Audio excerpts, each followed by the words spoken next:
आपके में स्वागत करता हूँ। स्टार्ट करने से पहले मैं बता दूँ कि ये वीडियो के लिए है, ये संस्कृत और हिंदी के लिए, कक्षा 9 से 12 के अगर कोई विद्यार्थी है तो उनके लिए भी है, तथा सभी प्रकार की प्रतियोगी परीक्षाओं के लिए है, जिसमें UP, UPSI, UP PGT, TGT जो भी है, जिनके सिलेबस में अगर वर्ड चैप्टर आता है तो उन सभी के लिए यह यूनिट का महत्वपूर्ण होने वाली है। इसके पहले वाले मैंने बताया था वर्ण किसे कहते हैं, ध्वनि केवल सबसे छोटी इकाई जिसका विभाजन न किया जाए इसे हम वर्ण कहते हैं।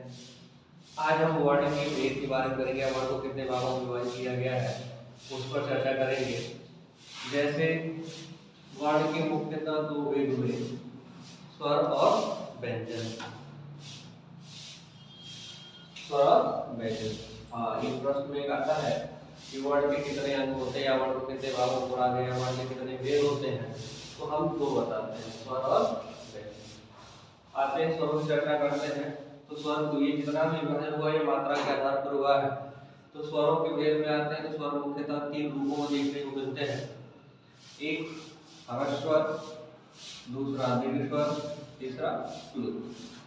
साहित्य में सिर्फ दो ही देखने को मिलते हैं, ये आपका व्यवहार और मूल स्वर।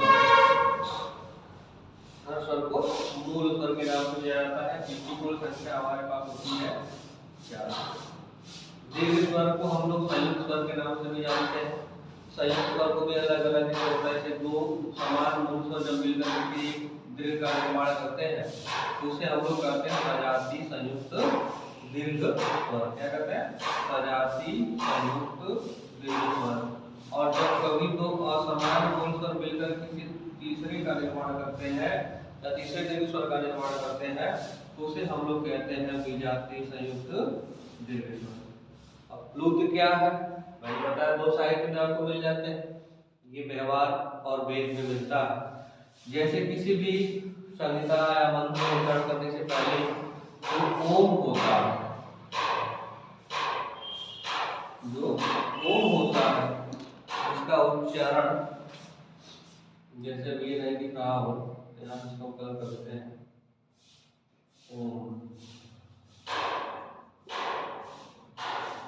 इस प्रकार से लिखा जाता है। ठीक, तो ओंकार की जो ध्वनि होती है 3 मात्रा तक खींची जाती है, इसलिए इसको प्लुत कहते हैं। ये प्राय हर संहिता मंत्र के पहले ही आपको देखने को मिलेगा। स्वर कितने भेद हो गए? 3 हो गए, ह्रस्व, दीर्घ और प्लुत। ह्रस्व स्वर को ही मूल स्वर कहते हैं। मूल स्वर के कुल 4 अंग होते हैं, अ, ई, उ, ऋ। दीर्घ स्वर को हम लोग संयुक्त स्वर के नाम से भी जानते हैं। फिर संयुक्त को भी 2 नाम दिया गया। जब 2 समान मूल स्वर मिलकर के एक नया दीर्घ निर्माण करते हैं वो होते हैं सजातीय संयुक्त दीर्घ स्वर।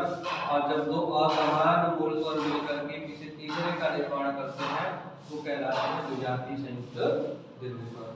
प्लुत वेदों में देखने को मिलता है, संहिता मंत्र उच्चारणों में मिलता है, ओम में उच्चारण मिलता है। ये तो साहित्य से परे है, साहित्य में आपको जो मिलेगा वो ही मिलेगा।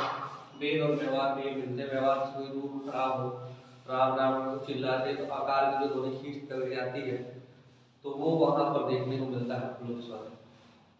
आइए व्यंजन में जब हम विभाजन करते हैं तो देखिए एक स्पर्श व्यंजन, अंतःस्थ व्यंजन, ऊष्म व्यंजन और संयुक्त व्यंजन। तो वर्ण के दूसरे भाग का जो व्यंजन होता है, व्यंजन को 4 भागों में बांटा गया है। अब इसमें स्पर्श व्यंजनों की संख्या पूछी जाती है कि स्पर्श व्यंजनों की संख्या कितनी है, यहाँ नीचे लिखा हुआ भी है, देखिए 25। फिर उसके बाद अंतःस्थ व्यंजन कौन होते हैं, इसकी संख्या कितनी होती है?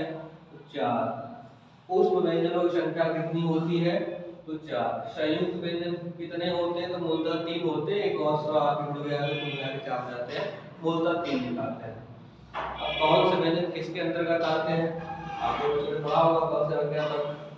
देखिए स्पर्श व्यंजनों की संख्या होती है क से प तक, यानी क वर्ग से लेकर के प वर्ग के अंतर्गत जितने भी आते हैं उन सभी को हम लोग स्पर्श व्यंजन के अंतर्गत रखते हैं।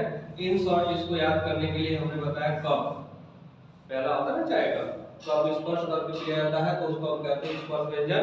और सबसे कम होते हैं यानी सबसे अधिक होते हैं तो इसको हमने शॉर्टकट बताया कब। कम कहने का मतलब क से म तक, यानी यहाँ से यहाँ तक। तो स्पर्श व्यंजनों की संख्या कितनी है? कम है। कम है कहने का क्या? क से म तक कर दीजिए। या स्पर्श व्यंजन कितने होते हैं? तो भैया कब होते हैं? कब कहने का मतलब क वर्ग से लेके प वर्ग तक कुल मिलाकर के 25 होते हैं। क्लियर? इसमें से अगर कोई पूछ दिया, मान लीजिए अगर ठ किस प्रकार का व्यंजन है तो स्पर्श व्यंजन है, द किस प्रकार का व्यंजन है तो स्पर्श व्यंजन है। आगे इनके उच्चारण स्थान पर चर्चा होगी नेक्स्ट वीडियो पे। अभी केवल व्यंजन समझिए कौन सा किसके अंतर्गत है। अंतःस्था में आते हैं तो अंतःस्था में देखिए यहीं पे निकाले, इसी में से है पूरा य व र ल। अंतःस्था के अंतर्गत आते हैं पुष्प व्यंजन, सामने लिखा हुआ है, यहाँ से डिवाइड किए हुए श श ये आते हैं। संयुक्त व्यंजन में छ त्र आते हैं और एक स्वर, इसको मिला करके हम क्या कहते हैं? संयुक्त व्यंजन। कोई दिक्कत? जी ठीक। तो ये आपके वर्ण के विभाजन हो गए। वर्ण कितने भागों में बटा है? स्वर और व्यंजन के रूप में बटा है। स्वर के मूलतः 3 होते हैं, व्यंजन के 4 होते हैं।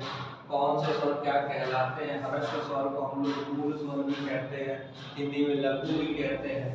और दूसरा है दीर्घ स्वर। दीर्घ स्वर को हम लोग संयुक्त स्वर कहते हैं। संयुक्त स्वर को 2 रूपों में देखा जाता है, सजातीय और विजातीय संयुक्त स्वर के रूप में। प्लुत स्वर मैंने बताया जिनके उच्चारण में 3 मात्रा का समय लगता है, उसे हम प्लुत स्वर कहते हैं। परिभाषा तो आती नहीं है, हालांकि परिभाषा अगर देना होगा तो मात्रा के आधार बना सकते हैं कि जिनके उच्चारण में 1 मात्रा का समय लगता है स्वर, जिनके मात्रा के उच्चारण में समय 2 का लगता है उसे हम दीर्घ स्वर कहते हैं, तथा जिनमें 3 मात्रा का समय लगता है उसे हम प्लुत स्वर कहते हैं।